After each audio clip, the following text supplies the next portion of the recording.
Chapter 4. The Ghost of Future Christmases. The ghost was in black clothes. Scrooge couldn't see its face. Only one hand in the dark night. But the ghost was tall. He talked. He was afraid of it. It came near him, but it didn't speak and it didn't move. "Are you the ghost of future Christmases?" asked Scrooge. The ghost didn't answer, but its hand moved. The answer was yes. "You are going to show me the ghost of possible futures," sighed Scrooge. "I am afraid of you. I am more afraid than I was with the other two ghosts. But I can note that you want to help me. I hope I'll be a different man in the future, so I'll happily go with you.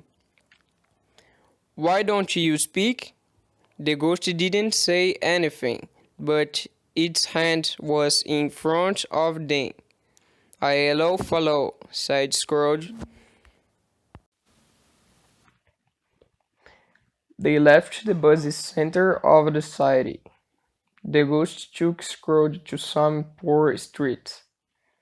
They were small and dirty, with small English shops and houses. It was a sad place. These streets were new to him, but they knew their names. Everybody knew their names. They were the worst and poorest street in the city. Scrooge and the ghost came to a shop. Very poor people brought things of this shop when they wanted to sell them. A man of about 70, with grey hair, sat by a small fire in the room behind the shop. When Scrooge and the ghost came into the shop, two women came in too. The woman had heavy bags. One of them cleaned people's houses, and the other washed their clothes. Then a man in black arrived. He was a wonder-stacker man. They all loved. "The cleaner can be first," said the washwoman. "Then be second and this man third." "Right," said Old Joy, the man with grey hair. "Come inside. I'll shut the door of my tube. Come into the back room." The washerwoman threw her bag on the floor of the back room and looked at the other two. "So, Miss Dilber," she said, "the important thing is, what can I get from it?" He always asked that question. "That's right," said Miss Dilber, the cleaner. "Nobody asked that question more than him. Then who will know that we took on our two things?"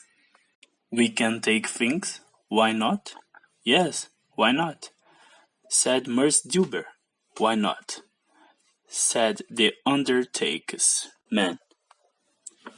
"He's dead. He can't use these things." The washerwoman said. "That's right," said Miss Dilber, and she laughed.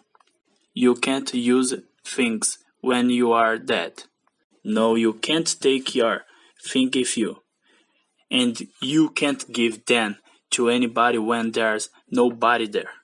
"There was nobody there when he died," said the undertaker's man.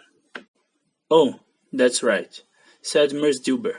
"Of course, there was nobody there, and I'm happy about that. He was never there for anybody." "Oh, yes. Now, open the bag, Old Joy," said the washerwoman. "These are his things. How much money can I have for them?" Miss Dilber wanted to be first, but in the end the undertaker's man showed Old Joy his things. Old Joy looked at everything and wrote it down.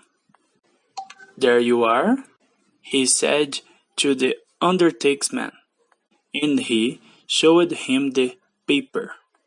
I'll give you things for it. I won't give you a penny more than that. Now, who's next? The washerwoman was next. She had some clothes, but she also had some books.